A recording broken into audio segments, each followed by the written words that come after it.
Hello दोस्तों, स्वागत है आप सभी का आज के सेशन में। तो आज हम जानेंगे उत्तराखंड को हम आगे कैसे पढ़ेंगे। ठीक है, पिछली क्लास में हमने देखा था उत्तराखंड की एक सामान्य जानकारी आप लोगों को उपलब्ध कराई गई थी। ठीक है, अब हम आगे किस शेड्यूल के साथ उत्तराखंड पढ़ेंगे। तो उत्तराखंड को हम 4 पार्टों में पढ़ सकते हैं। ठीक है, तो अलग अलग देखा जाए तो एक इतिहास उत्तराखंड का, ठीक है, दूसरा उत्तराखंड का भूगोल जिसमें उत्तराखंड के सारा भूगोल मतलब जिसमें सारी चीजें जो भूगोल में आपको देखने को मिलेंगी। ठीक है, भौगोलिक परिचय हो गया, वन्य जीव हो गया, नदी घाटी तंत्र हो गया, इसके अलावा यहाँ पर उद्योग, ठीक है, यहाँ पर खनिज की क्या उपलब्धता है, ये सारी चीजें भूगोल के अंदर यहाँ पर जो भी परिवहन है, ठीक है, नदी घाटी परियोजना है, नदी घाटी, ठीक है, ये सारी चीजें भूगोल में पढ़ेंगे। ठीक है, इतिहास में आपका चंद पवार और उससे पहले का इतिहास पूरा, और इसके पश्चात हम तीसरा जो इसमें देखते हैं, ठीक है, वो है अर्थव्यवस्था। यहाँ की अर्थव्यवस्था, उत्तराखंड की अर्थव्यवस्था देखते हैं। और चौथा इसके अलावा जो हम पढ़ेंगे ये है जिला दर्शन।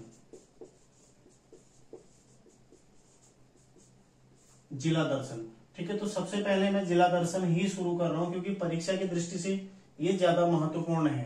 जिला दर्शन क्यों शुरू कर रहा हूं, क्योंकि जिला दर्शन में ही हम सारी चीजें कवर करने का प्रयास करेंगे। ठीक है, जैसे मान लिया आज हम रुद्रप्रयाग के बारे में पढ़ रहे हैं, तो रुद्रप्रयाग भले ही इसमें 2-3 क्लासेस निकल जाएं, लेकिन इसमें ही हम प्रयास करेंगे रुद्रप्रयाग की सारी चीजें आपको उपलब्ध हो सकें। जैसे रुद्रप्रयाग में जो भी चीजें हैं, यहाँ के प्रमुख व्यक्तित्व कौन है, ठीक है, यहाँ पर कौन कौन से बुग्याल हैं, कौन कौन से पर्वत हैं, कौन कौन सी नदी घाटी परियोजनाएं, कौन सी नदियां यहाँ पर बहती हैं, ठीक है, क्या महत्व है, सारी चीजें, कौन कौन से संगम मिलेंगे यहाँ पर आपको, वो सारी चीजें हम जिला दर्शन में ही, कौन कौन से संस्थान है, ठीक है, तो जिला दर्शन इस तरह से हम पढ़ेंगे ताकि हमारा पूरा उत्तराखंड ही कवर हो जाए। जिला दर्शन पढ़ने में ही पूरा कवर हो जाए। फिर इतिहास, भूगोल और अर्थव्यवस्था ये काफी छोटा छोटा रहेगा। ठीक है, तो मुख्य है जिला दर्शन, तो इसको हम शुरू कर रहे हैं आज। और आज हम रुद्रप्रयाग से ही शुरू करें। ठीक है, छोटे जिले से शुरू करेंगे। शुरू में 3-4 छोटे जिले, फिर धीरे धीरे बड़े जिले हम पढ़ते रहेंगे। ठीक है, तो आज रुद्रप्रयाग से शुरू करने वाले हैं। तो आइए शुरू करते हैं रुद्रप्रयाग जिले की जानकारी। ठीक है, तो सबसे पहले रुद्रप्रयाग, इस तरह से हल्का मैप है रुद्रप्रयाग का, उत्तराखंड के नक्शे में आप देखिएगा। ठीक है, तो रुद्रप्रयाग, इसके पूर्व में कौन सा जिला है, ठीक है, चमोली आता है। इस तरह से आप जब रहते हैं तो ये पूर्व का एरिया है, ठीक है, और ये पश्चिम, इधर आपको उत्तर मिलेगा और इधर आपको दक्षिण। ठीक है, तो पूर्व में उसके हिसाब से देखोगे तो पूर्व में कौन सा जिला आ रहा है, चमोली। ठीक है, चमोली, टिहरी और पौड़ी, इनसे अलग होकर ही रुद्रप्रयाग को बनाया गया है। कुछ हिस्सा इसमें चमोली का आता है, ठीक है, यहाँ पर जखोली एरिया वाला कौन सा, टिहरी गढ़वाल का एरिया, ठीक है, और ये जो खाकरा सिरोबगढ़ वाला एरिया आता है ये पौड़ी का एरिया आता है इसमें। ठीक है, तो इन 3 जिलों से काटकर रुद्रप्रयाग को बनाया गया है। उत्तर में इसके उत्तरकाशी आता है, ठीक है, पश्चिम में इसके टिहरी आता है और दक्षिण में इसके पौड़ी आता है। ठीक है, तो रुद्रप्रयाग जिसके पूर्व में चमोली, आपको ये पता होना चाहिए। ठीक है, अगर इस तरह से आप याद करेंगे तो आपको दिक्कत नहीं आएगी इसमें कोई भी क्वेश्चन जो बनेगा। यानी कि रुद्रप्रयाग कुल कितने जिलों को छू रहा है, यहाँ पर 4 जिलों को। ठीक है, रुद्रप्रयाग की सीमा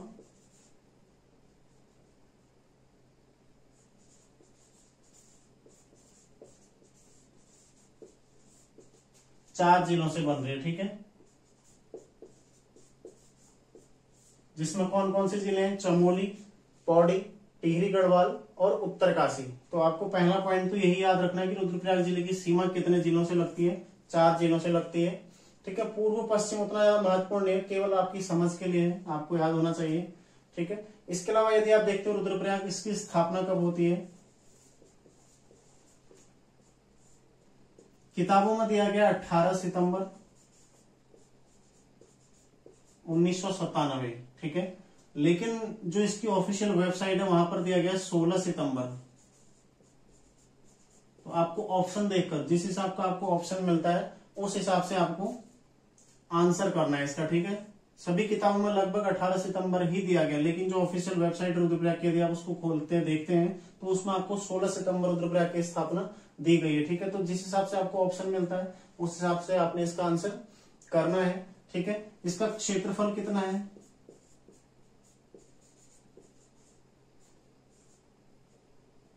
यह है 1984।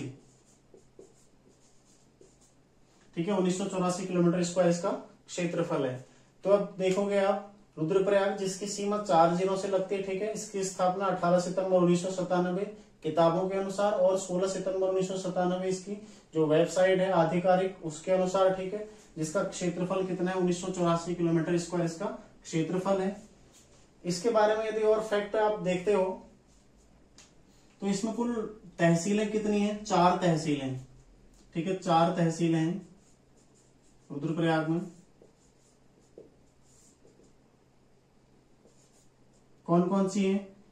एक है रुद्रप्रयाग, फिर है जखोली, ऊखीमठ और बसुकेदार।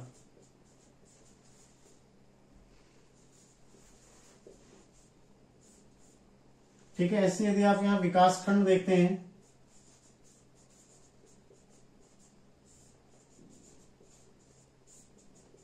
विकास खंड है यहां पर 3। कौन कौन से विकास खंड है? सबसे पहले अगस्त्य मुनि,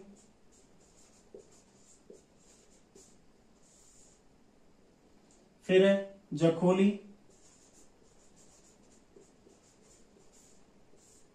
और तीसरा है ऊखीमठ। ठीक है, 3 विकास खंड हैं और 4 तहसीलें हैं। तो आपको इनका नंबर भी पता होना चाहिए। 3 यहाँ पर विकास खंड हैं और तहसीलें कितनी यहाँ पर? 4। ठीक है, तो ये आपको ध्यान रहना चाहिए। क्वेश्चन बन सकता है जखोली तहसील कहाँ स्थित है? तो रुद्रप्रयाग में। ठीक है, ऐसे ऊखीमठ विकास खंड किस जिले में पड़ता है? जखोली विकास खंड किस जिले में पड़ता है? तो ये चीजें आपको पता होनी चाहिए। ठीक है, तो इसको भी आप लोग ध्यान दीजिएगा थोड़ा। इसके बाद अब आगे बढ़ेंगे। 2011 की जनगणना के अनुसार यदि रुद्रप्रयाग की स्थिति देखें, ठीक है, तो जनघनत्व कितना है यहाँ का? 122 प्रति किलोमीटर। ठीक है, 122 व्यक्ति प्रति किलोमीटर स्क्वायर यहाँ का जनघनत्व है। लिंगानुपात कितना है?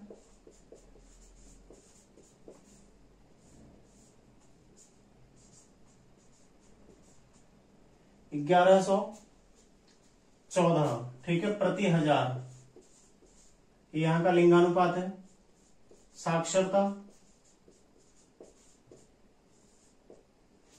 साक्षरता है यहाँ की 81.3। ठीक है, जिसमें पुरुष साक्षरता है 93.90 और महिला साक्षरता है 70.35। ठीक है, तो राज्य में सर्वाधिक पुरुष साक्षरता कहाँ है? रुद्रप्रयाग में।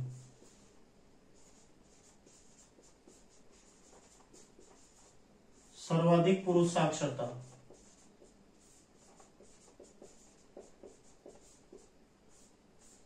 ठीक है, तो आपको पता होना चाहिए राज्य में सर्वाधिक पुरुष साक्षरता कहाँ है? रुद्रप्रयाग में 93.90। महिलाओं में हालांकि बहुत अंतर बहुत है, लेकिन पुरुष साक्षरता आपने याद रखनी है। ठीक है, सर्वाधिक पुरुष साक्षरता कहाँ हो जाएगी? रुद्रप्रयाग में। कुल साक्षरता 81.3%। ठीक है, लिंगानुपात 1114 प्रति 1000।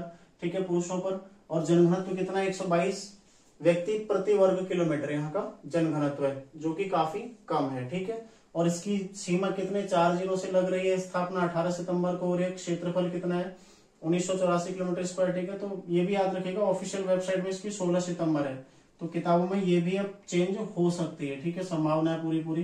तहसीलें हैं 4 इसके, रुद्रप्रयाग, जखोली, ऊखीमठ और बसुकेदार। विकास खंड है 3। ठीक है, अगस्त्य मुनि, जखोली और ऊखीमठ।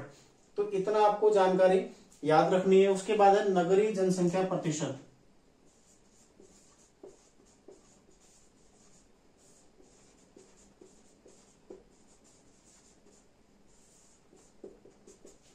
कितना है? 4.10। प्रतिशत, यानी कि यहाँ की जनसंख्या का कुल 4.10% जनसंख्या क्या है, नगरीय क्षेत्रों की है। ठीक है, बाकी सारी जनसंख्या यहाँ की, मतलब अधिकांश जनसंख्या यहाँ की ग्रामीण जनसंख्या है। तो ग्रामीण जनसंख्या कितनी हो जाएगी,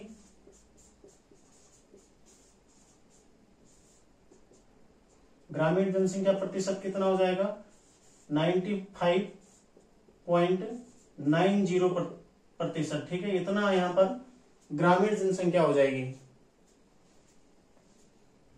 ठीक है, दोनों में दूसरे नंबर पर है लास्ट से, मतलब नगरीय जनसंख्या यदि देखें तो ऊपर की तरफ से दूसरे नंबर पर आएगा और ग्रामीण में भी ऊपर से दूसरे नंबर पर आएगा। ठीक है, यदि इनका चार्ट बनाओगे तो आपको नीचे नीचे ही रुद्रप्रयाग दिखाई देता है। ठीक है, तो दोनों में दूसरे नंबर पर आता है रुद्रप्रयाग। तो ये थोड़ा बेसिक सी 2011 की जनगणना के अनुसार रुद्रप्रयाग की स्थिति है। ठीक है,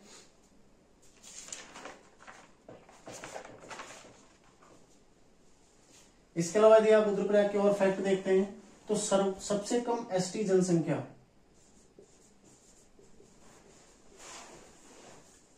सबसे कम अनुसूचित जनजाति,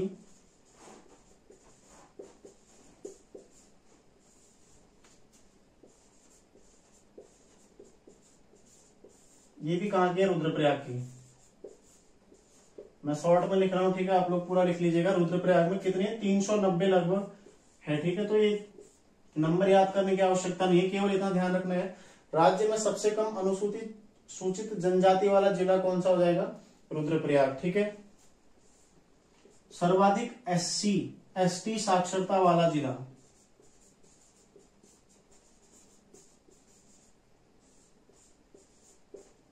ठीक है, शेड्यूल्ड ट्राइब्स यानी कि अनुसूचित जनजाति वाला जिला कौन सा हो जाएगा,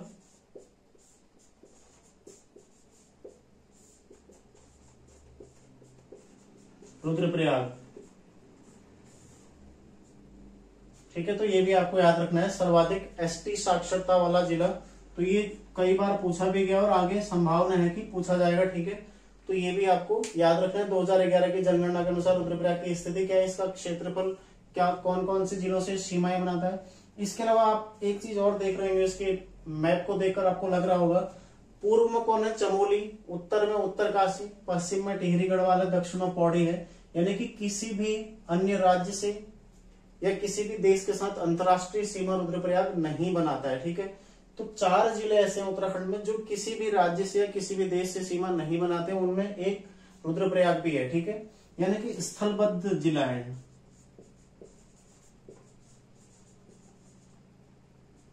किसी भी देश या राज्य के साथ सीमा नहीं बनाता रुद्रप्रयाग। ठीक है, उत्तराखंड के 4 जिले ऐसे हैं जिनमें रुद्रप्रयाग एक है। ठीक है, बाकी अन्य 3 टिहरी, अल्मोड़ा और बागेश्वर, जब उनको पढ़ेंगे तो उनके बारे में भी चर्चा करेंगे। यहाँ पर आप लोगों को केवल इतना याद रखना है रुद्रप्रयाग के लिए। ठीक है, तो ये रुद्रप्रयाग की एक सामान्य जानकारी। अब रुद्रप्रयाग में देखते हैं आप, विकास खंड हमने देख ली, ठीक है, तहसीलें हमने देख ली, नगर निकाय कितने हैं, नगर निकाय देखते हैं।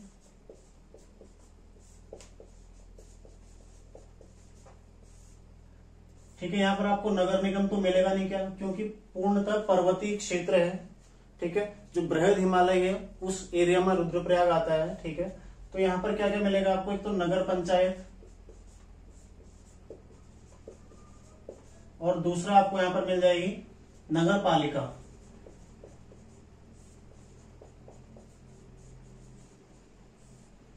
नगर पंचायत और नगर पालिका, नगर पंचायत और नगर पालिका। तो नगर पंचायत कितने यहां पर, 4,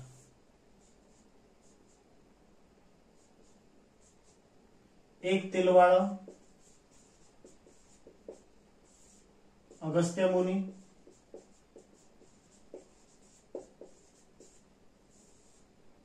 ऊखीमठ,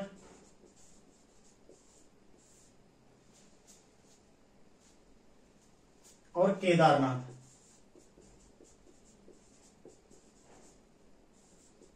ठीक है, नगर पालिका कौन सी है, रुद्रप्रयाग। एक नगर पालिका ये है रुद्रप्रयाग।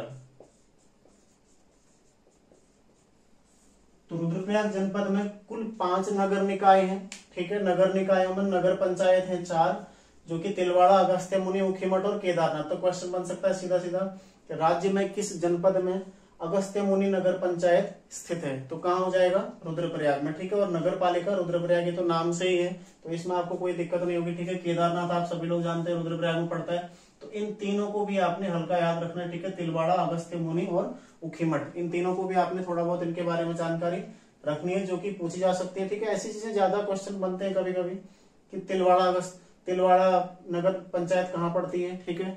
तो ऐसे क्वेश्चन आपको ध्यान में रखने हैं।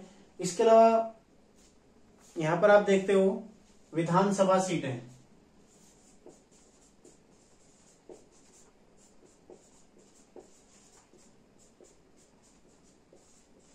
दो सीटें हैं, कौन कौन सी हैं? दो, एक है रुद्रप्रयाग और दूसरी है केदारनाथ, ठीक है। तो यहाँ के विधायक भी लिख लीजिए, साथ ही साथ आपको सारे 70 की 70, जब आप जिले पढ़ लेंगे तो 70 के 70 विधायक आपको याद होने चाहिए। पूछ सकते हैं, मिलाने के लिए पूछ सकता है, क्रम में आ सकता है, ठीक है, कहीं से भी, या किसी जनपद से संबंधित आ सकता है, क्योंकि इस बार चुनाव हुआ है। रुद्रप्रयाग से कौन है? भरत सिंह चौधरी।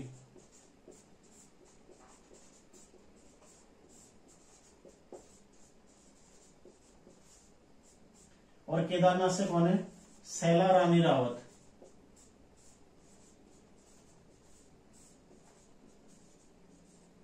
ठीक है, तो ये भी आपने याद रखना है। एक महिला, ये क्या है? महिला है, ठीक है। तो राज्य विधानसभा में अभी वर्तमान जो विधानसभा चल रही है 5वीं, इसमें टोटल 8 महिलाएं हैं, जिनमें से एक महिला शैला रानी रावत भी है। तो इस तरह से आपको 8 महिलाओं के नाम अलग अलग जनपद में देखने को मिल जाएंगे। आपको महिलाएं तो बिल्कुल याद होनी ही चाहिए, क्योंकि मिलाने के लिए क्रम के साथ कुछ भी इसमें से क्वेश्चन बन सकता है, ठीक है। तो रुद्रप्रयाग में 2 विधानसभा क्षेत्र हैं, जिसमें एक रुद्रप्रयाग जहां भरत सिंह चौधरी है और केदारनाथ जहां शैला रानी रावत है, ठीक है। इसके अलावा जो रुद्रप्रयाग जिला है ये किस विधानसभा क्षेत्र, लोकसभा क्षेत्र में आता है? ये है लोकसभा क्षेत्र। क्या हो जाएगा इसका?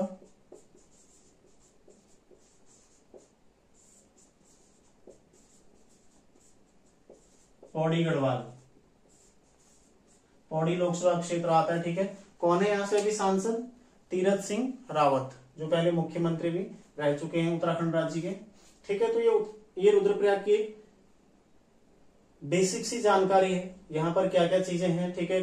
प्रशासनिक ढांचा कैसा है यहाँ का, ठीक है। क्षेत्रफल क्या है, स्थापना कब हुई, बाकी यहाँ का 2011 की जनगणना के अनुसार रुद्रप्रयाग की स्थिति क्या है, और साथ में यहाँ पर नगर निकाय कितने हैं, विधानसभा क्षेत्र और लोकसभा क्षेत्र, ठीक है। ये रुद्रप्रयाग की एक सामान्य जानकारी है। अब देखते हैं रुद्रप्रयाग का संक्षिप्त विवरण, ठीक है। यहाँ पर कुछ स्थल में देखने को मिलेंगे आपको, उन चीजों के बारे में जानकारी प्राप्त करते हैं, ठीक है। हाँ, अभी तो 20 मिनट का वीडियो हो रहा है।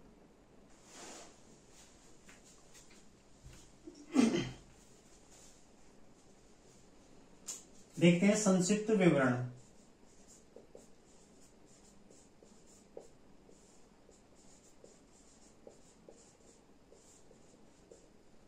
यदि रुद्रप्रयाग में आप देखते हैं प्रमुख स्थल, यदि देखते हैं, ठीक है, प्रमुख स्थल,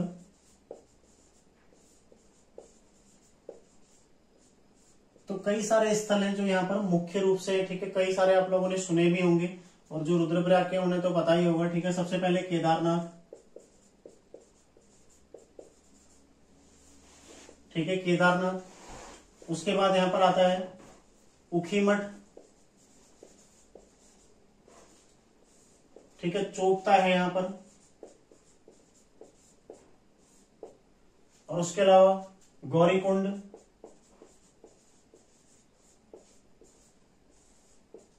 ठीक है, गुप्तकाशी, सोनप्रयाग,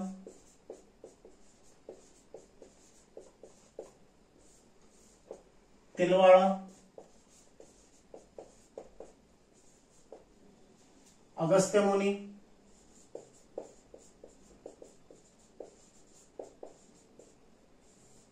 ठीक है। इस तरह से आपको कई यहाँ पर स्थल मिलते हैं जो यहाँ के प्रमुख स्थल हैं, ठीक है। इनके बारे में चर्चा करेंगे अभी। उससे पहले देख लेते हैं जनपद में स्थित प्रमुख मंदिर। प्रमुख मंदिर कौन कौन से हैं?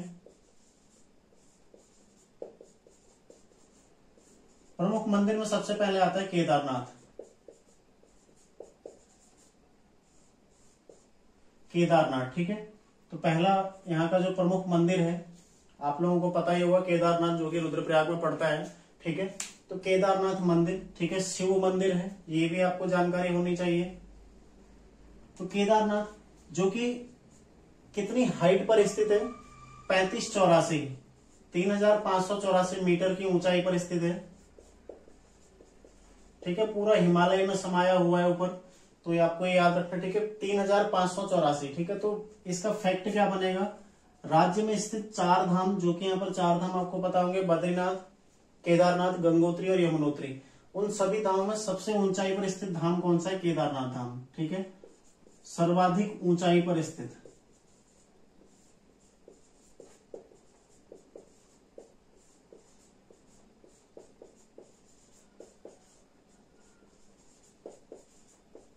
ठीक है, सर्वाधिक ऊंचाई पर स्थित धाम कौन सा हो जाएगा, केदारनाथ। ज्यादा हम इसके बारे में चर्चा नहीं करेंगे कि किसके द्वारा, क्या इसका इतिहास है, कुछ नहीं। बस यहाँ की जो फैक्ट है, जो परीक्षा की दृष्टि से महत्वपूर्ण है, केवल वही चीजें हम चर्चा करेंगे प्रत्येक क्लास में। कहीं पर भी हम किसी का इतिहास, कोई कहां पर कौन सी कहावत है, क्या है, ये जानने की हमें कोई आवश्यकता नहीं है। ठीक है, इसके अलावा यहाँ पर क्या क्या मिलेगा आपको, एक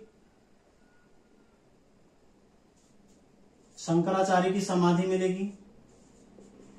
शंकराचार्य, आदि गुरु शंकराचार्य, आप सभी लोगों ने सुना होगा। ठीक है, शंकराचार्य की समाधि।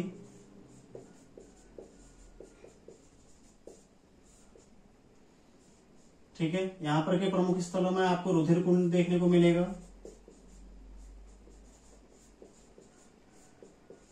भीमशिला मिलेगी, भीमशिला। ठीक है, तो यहाँ के कुछ प्रमुख स्थल हैं। और भैरवशिला,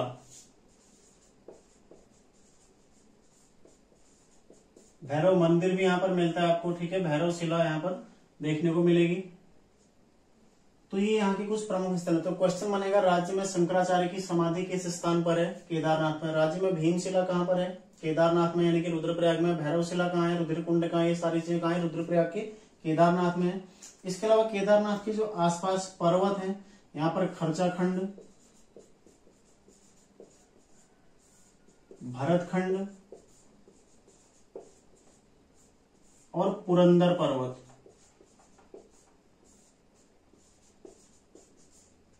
ठीक है, 3 पर्वत है यहाँ पर, एक खर्चाखंड पर्वत है, एक भरतखंड पर्वत और एक पुरंदर पर्वत है। केदारनाथ के आसपास के पर्वत है। ठीक है, इन्हीं के नीचे तलहटी पर बसा हुआ है केदारनाथ। और इसी के पास क्या है, चौराबाड़ी ताल।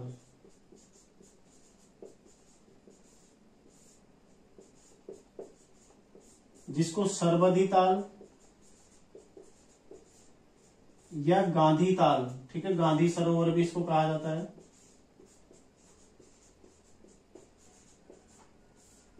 गांधी जी की अस्थियां यहाँ पर विसर्जित की गई थी। ठीक है, इसलिए इसको गांधी सरोवर भी कहा जाता है। यहां से कौन सी नदी निकलती है, मंदाकिनी नदी,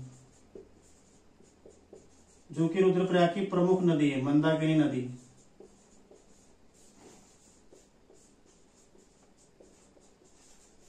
ठीक है, तो ये बेसिक सी जानकारी केदारनाथ के बारे में। 3584 मीटर इसकी हाइट है, सर्वाधिक ऊंचाई पर स्थित धाम, राज्य में स्थित सभी धामों में। ठीक है, शंकराचार्य की समाधि आपको पता होगा 820 में यहीं पर उन्होंने देह त्यागी थी। ठीक है, तो ये बाद में देख लेंगे। उसके अलावा रुधिरकुंड, भीमशिला और भैरवशिला यहाँ पर देखने को मिलेंगे। खर्चाखंड, भरतखंड और पुरंदर पर्वत। तो क्वेश्चन बन सकता है, राज्य में किस स्थान पर पुरंदर पर्वत स्थित है, या भरतखंड पर्वत स्थित है, खर्चाखंड पर्वत स्थित है। ठीक है, या फिर केदारनाथ मंदिर किन पर्वतों के बीच में तलहटी में बसा हुआ है। ठीक है, ये भी क्वेश्चन बन सकता है। चौराबाड़ी ताल कहाँ है, रुद्रप्रयाग में। चौराबाड़ी ताल को किस अन्य नाम से जाना जाता है, सरबदी ताल या गांधी सरोवर। ठीक है, मंदाकिनी नदी का उद्गम स्थल कौन सा ताल है, चौराबाड़ी ताल है। तो ये केदारनाथ के बारे में जानकारी हो गई। ठीक है,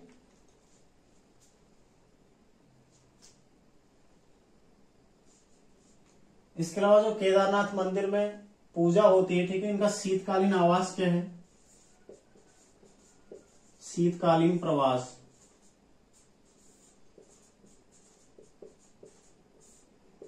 है ऊखीमठ में। ठीक है, ओमकारेश्वर मंदिर यहां पर मिलेगा, अभी पढ़ेंगे उसके बारे में।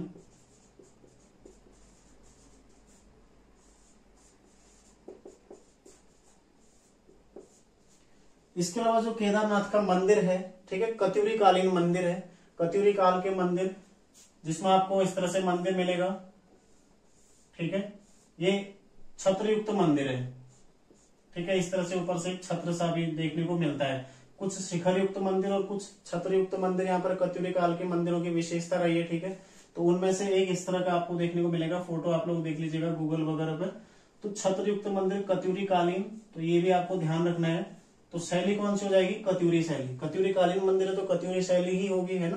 तो कत्यूरी शैली का छत्र युक्त मंदिर आपको केदारनाथ सर्वश्रेष्ठ उदाहरण के रूप में आप प्रयोग भी कर सकते हैं, ठीक है। तो ये केदारनाथ की पूरी जानकारी मंदिर का भी लिख देता हूं, ठीक है।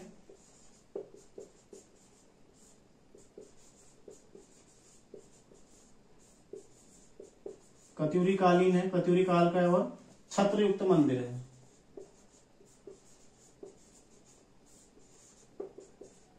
क्लास के बाद आप लोग गूगल पे जरूर देखिएगा, ठीक है। छत्रयुक्त मंदिर या केदारनाथ मंदिर देखिएगा, आपको क्लियर हो जाएगा छत्रयुक्त मंदिर होता कैसा है, फिर कभी नहीं भूलेंगे कि आप केदारनाथ मंदिर की शैली क्या है, ठीक है। तो ये केदारनाथ के बारे में जानकारी हो गई। दूसरा मंदिर जो आता है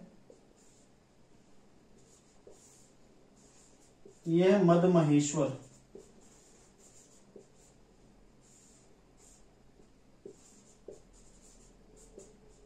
मद महेश्वर नाथ, ठीक है। केदारनाथ, मद महेश्वर नाथ, तुंगनाथ, तो 5 पंच केदार जिन्हें कहा जाता है। पंच केदारों में 3 केदार आपको रुद्रप्रयाग में देखने को मिलते हैं। सबसे पहले केदारनाथ है, ठीक है, मद महेश्वर नाथ है, इसके बाद तुंगनाथ है। बाकी 2 केदार आपको चमोली में देखने को मिलेंगे। कौन कौन से, एक रुद्रनाथ और एक कल्पेश्वर नाथ। तो मद महेश्वर नाथ ये भी काफी ऊंचाई पर स्थित है यहाँ पर, ठीक है। कौन से पर्वत पर स्थित है मद महेश्वर नाथ, इन्हें द्वितीय केदार कहा जाता है।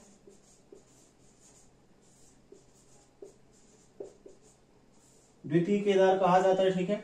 चौखंबा शिखर पर स्थित है।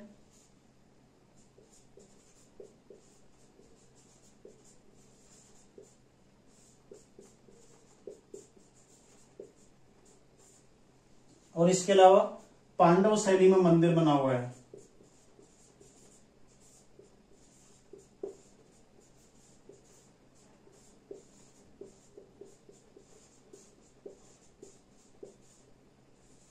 ठीक है। जो मद महेश्वर नाथ का मंदिर है वो द्वितीय केदार के नाम से जाना जाता है, जो कि चौखंबा शिखर पर है और पांडव शैली में निर्मित हुआ है। यहाँ पर भगवान शिव की नाभि का पूजन होता है,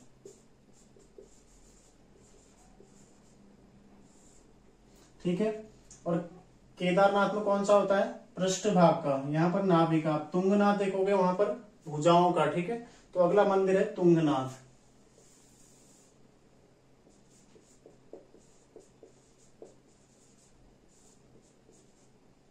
यह सर्वाधिक ऊंचाई पर स्थित मंदिर या शिव मंदिर कह लीजिए, राज्य का सबसे ऊंचा मंदिर कह लीजिए, या सर्वाधिक ऊंचाई पर स्थित मंदिर आप कह लीजिए, ठीक है। कौन सा है, तुंगनाथ मंदिर है, जिसकी ऊंचाई कितनी है, 3680 मीटर, ठीक है। सर्वाधिक ऊंचा मंदिर है।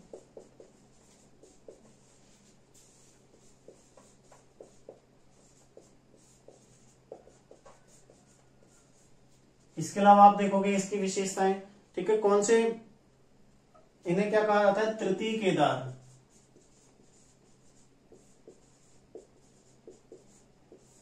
किस शिखर पर स्थित है, चंद्रशिला,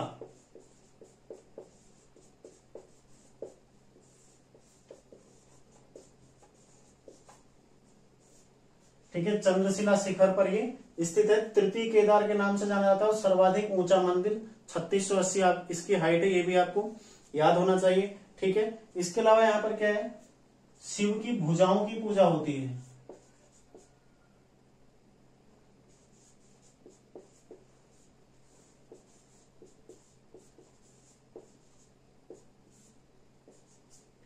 ठीक है। यहाँ पर भुजाओं की पूजा होती है।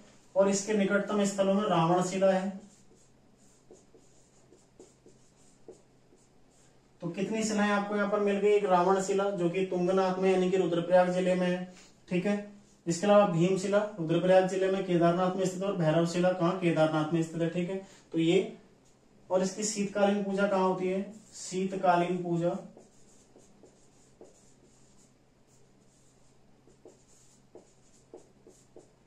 मक्कू मठ, ठीक है, ये भी आपको पता होना चाहिए। शीतकालीन पूजा तुंगनाथ की कहाँ होती है? मक्कू मठ में होती है। तो ये तुंगनाथ के बारे में सामान्य जानकारी। इसी के नीचे आता है चोपता, जो कि प्रसिद्ध स्थल है उत्तराखंड का। ठीक है, चोपता भी इसी के आसपास में पड़ता है, उसके बारे में अलग से देखेंगे अभी। इसके बाद आते हैं ऊखीमठ का ओंकारेश्वर मंदिर।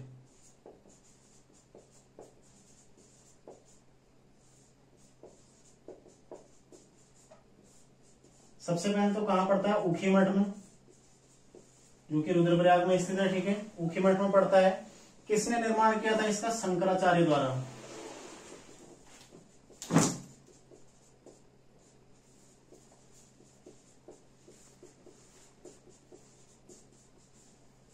शंकराचार्य द्वारा निर्मित है। ठीक है, ऊषा प्लस अनिरुद्ध। यदि किसी ने सीरियल देखा हो पहले, श्री कृष्णा एक जो आता था, उसमें आपने देखा होगा ऊषा जो कि बाणासुर की पुत्री थी। ठीक है, और अनिरुद्ध जो कि श्री कृष्ण के पुत्र थे। तो इनके जो विवाह का स्थल है कौन सा है? ओंकारेश्वर। ठीक है, इनके विवाह का स्थल है।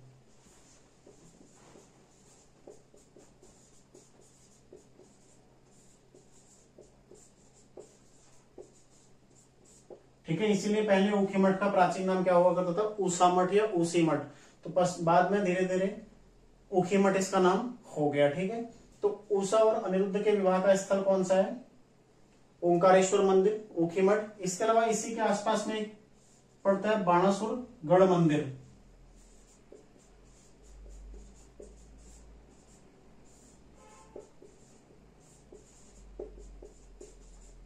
ठीक है, ये भी रुद्रप्रयाग जिले में पड़ता है, तो इसको भी आप लोग नोट कर लीजिएगा। बाणासुर किला कहाँ है? चंपावत में। बाणासुर गढ़ मंदिर कहाँ है? रुद्रप्रयाग में। दोनों में फर्क है। ठीक है, बाणासुर मंदिर या गढ़ मंदिर रुद्रप्रयाग, किला किला हो जाएगा चंपावत में।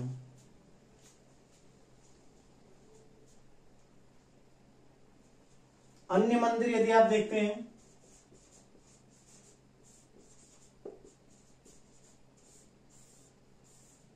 अन्य मंदिरों में सबसे पहला है मक्कू मठ।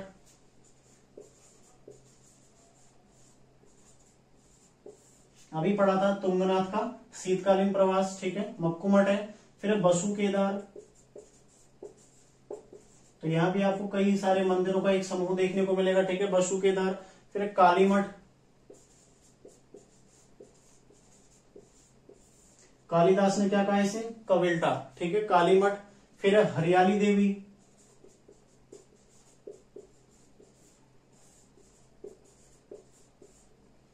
उसके अलावा मठियाणा देवी,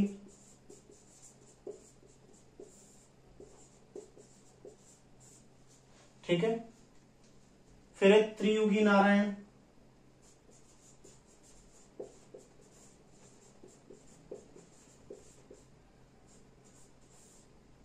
शिव पार्वती का वैवाहिक स्थल इसको जानते हैं। ठीक है, त्रियुगी नारायण, ये भी रुद्रप्रयाग में पड़ता है। उसके अलावा यहाँ पर कौन कौन से मंदिर है? जाख देवता मंदिर, स्थानीय देवता है। ठीक है, जाख देवता। देखिएगा, इनके वीडियो आपको देखने को मिल सकते हैं कहीं। ठीक है, तो अंगारों पर चलने वाले देवता भी इन्हें मानते हैं, जाख देवता और उफरे देवी।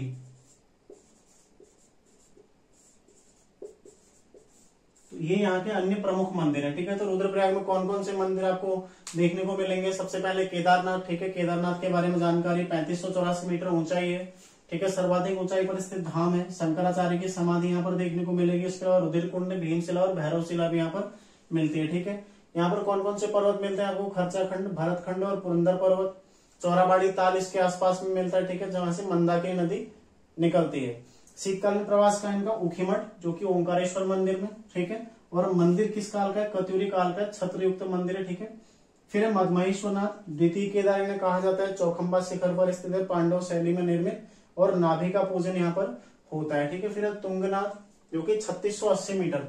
याद रखना है आपने, सर्वाधिक ऊंचाई पर स्थित मंदिर, राज्य में सर्वाधिक ऊंचाई पर स्थित मंदिर, सर्वाधिक ऊंचाई पर स्थित शिव मंदिर। ठीक है, कौन सा हो जाएगा?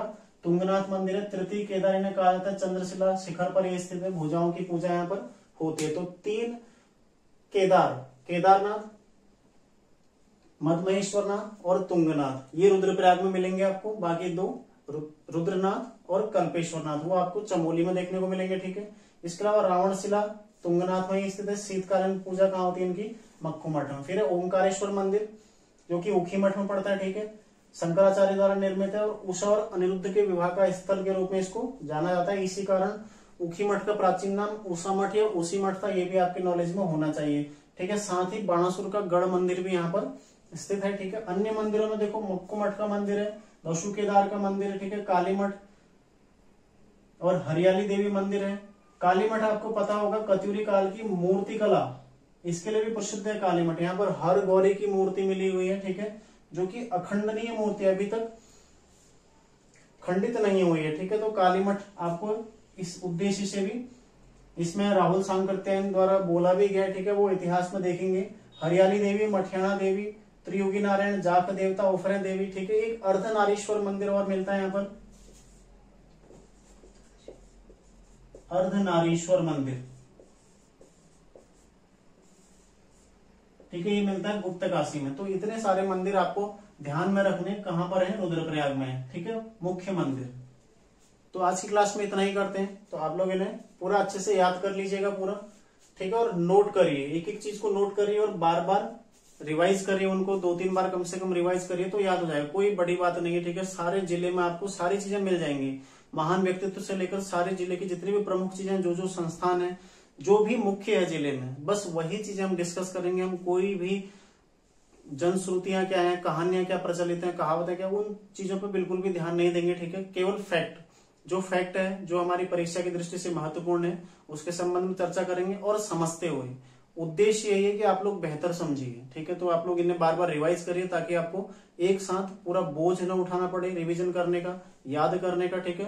प्रतिदिन 40 मिनट की आपको बहुत से बहुत क्लास मिल रही है, तो इतना आप रिवाइज कर सकते हैं, याद कर सकते हैं, ठीक है। जो तैयारी कर रहा है इतनी कैपेसिटी प्रत्येक की है, जिसके नहीं है वो तैयारी छोड़ दे, उसके बस का नहीं है फिर, ठीक है। बार बार रिवीजन करिए तभी याद होगा। तो पढ़ते रहिए आप लोग, मिलते हैं नेक्स्ट क्लास में। धन्यवाद।